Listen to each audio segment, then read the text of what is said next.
caríssimos alunos do Sistema Positivo de Ensino, tudo bem com vocês?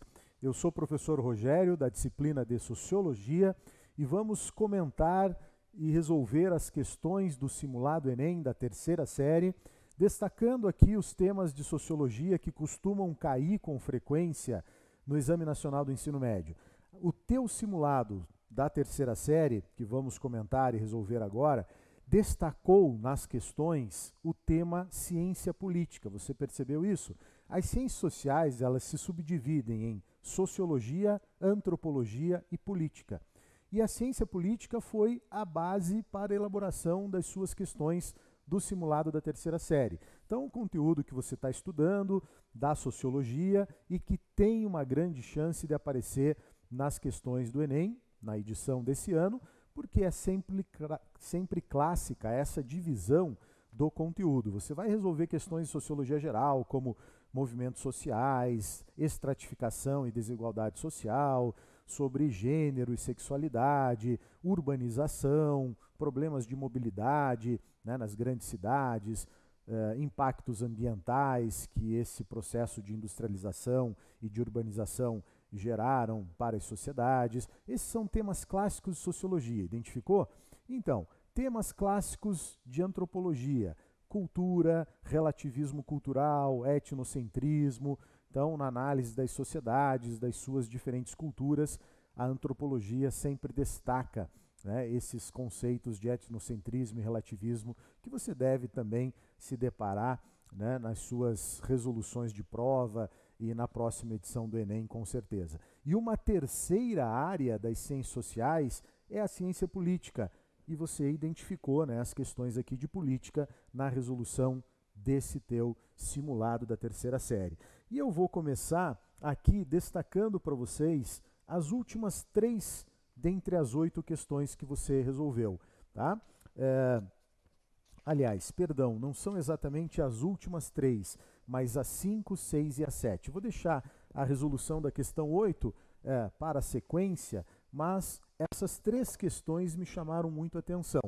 Números 5, 6 e 7, porque elas tratam de temas que tendem a se repetir. Por isso eu quero começar a resolução e o comentário por esses 3 testes. O número 5 traz um texto longo ali, que eu não vou reler com vocês nesse momento, você já leu na tua interpretação e análise da prova. Só quero te destacar a referência, né, do Djalma Cremonesi, A Difícil Construção da Cidadania no Brasil.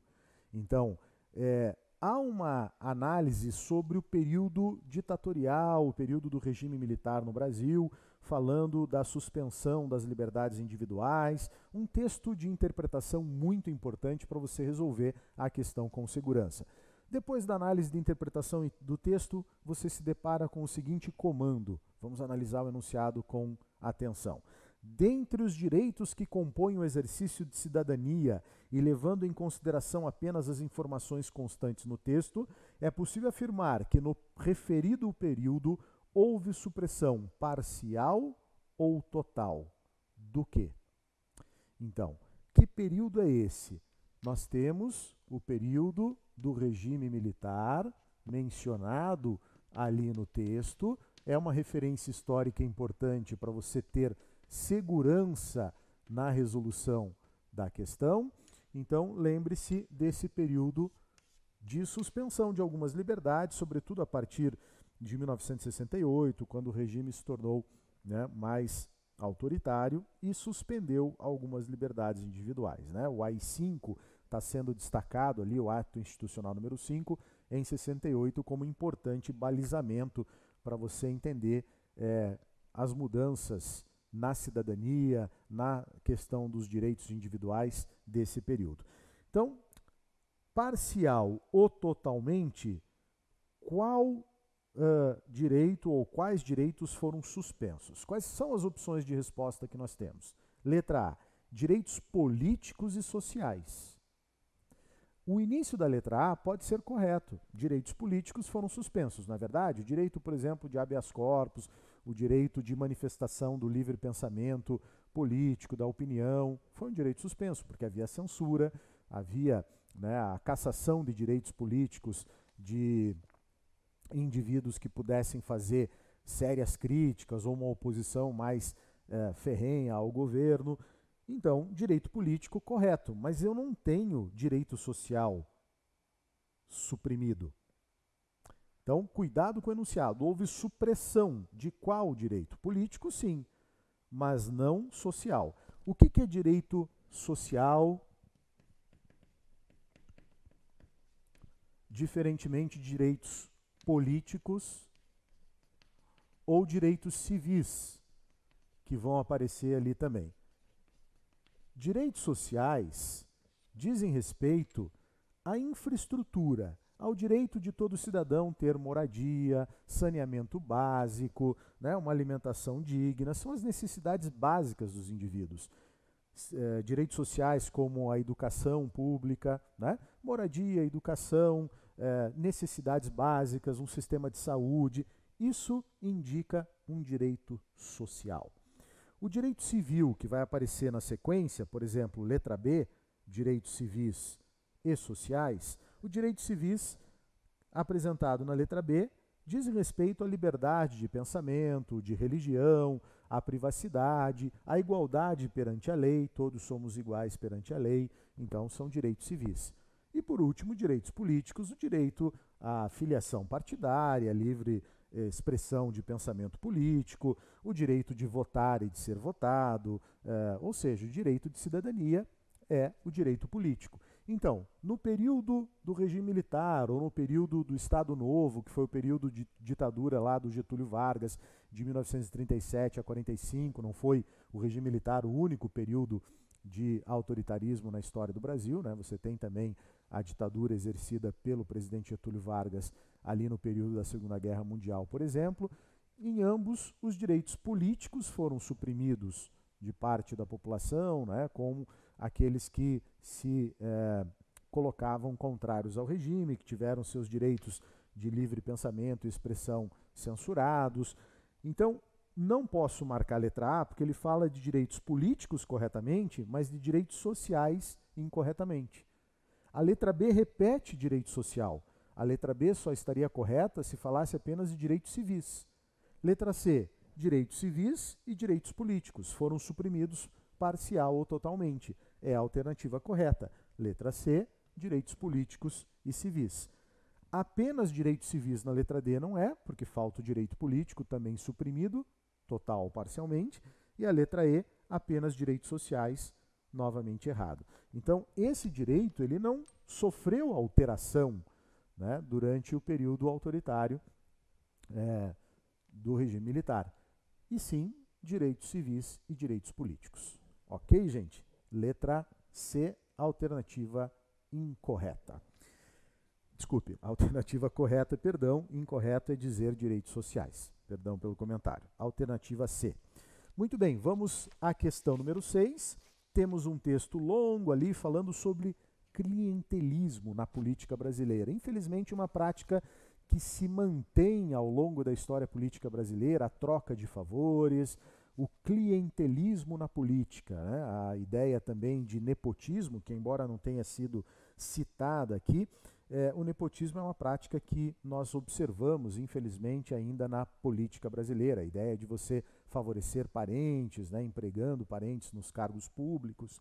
Essa prática nepotista, ela diz respeito também à ideia de clientelismo. Então, o que a questão número 6 de importante conteúdo vai cobrar de vocês? A definição do clientelismo e sua característica. Então, olha lá o comando da questão. A prática do clientelismo se caracteriza, letra A, na nomeação de cabos eleitorais, aliados e funcionários para os cargos no governo.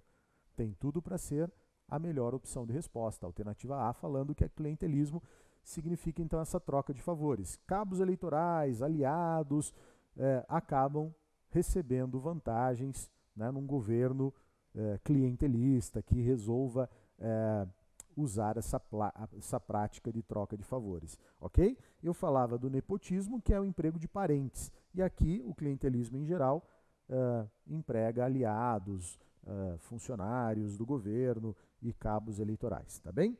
Letra B, A adoção de uma burocracia regular com funcionários admitidos no Estado por concurso, essa é uma prática legítima, legal e não clientelista, o concurso público. Letra C.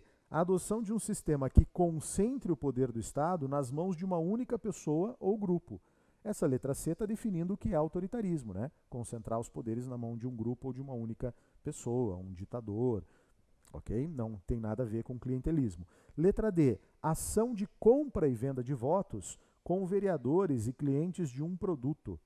Desculpe, vendedores de um produto, diz ali o item D, perdão.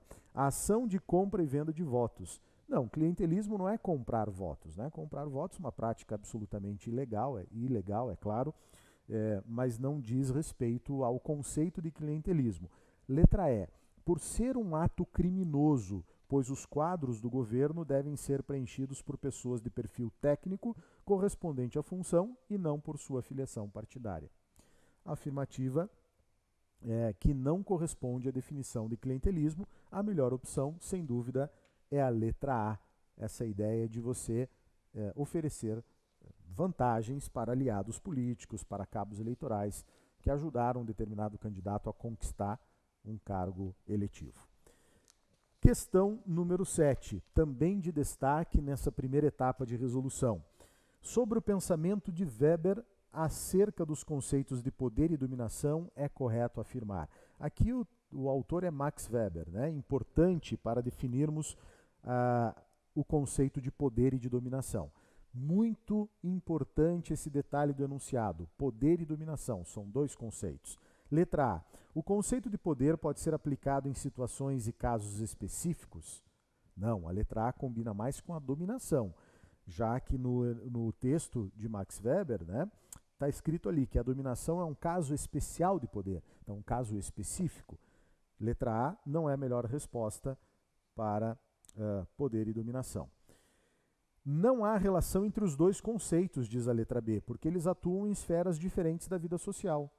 A letra B está desvinculando o conceito de dominação e poder, obviamente é falsa, porque esses conceitos estão diretamente associados. Letra C, o conceito de dominação pode ser aplicado de forma genérica, pois cabe em uma gama maior de possibilidades. Não, o conceito de dominação pode ser aplicado especificamente para as relações de poder. Então, não é algo genérico que se amplia para outras possibilidades. Falsa. Letra D. A dominação pode ser entendida como uma relação de sobreposição da vontade de um indivíduo ou grupo sobre outro. Agora sim, uma afirmação adequada para a ideia de dominação e de poder, impondo a vontade de um indivíduo sobre um outro indivíduo ou sobre um grupo. Perfeita a definição. E a última opção é: obediência está relacionada ao conceito de poder, pois a ausência do poder causa impossibilidade de ação de quem está na posição de dominado. A ausência de poder impede que o indivíduo exerça uma determinada ação? Não, é uma afirmação inadequada. A letra D, ela define bem dominação e poder, a resposta do teste número 7. Ok? Bom, em seguida vamos resolver as demais questões.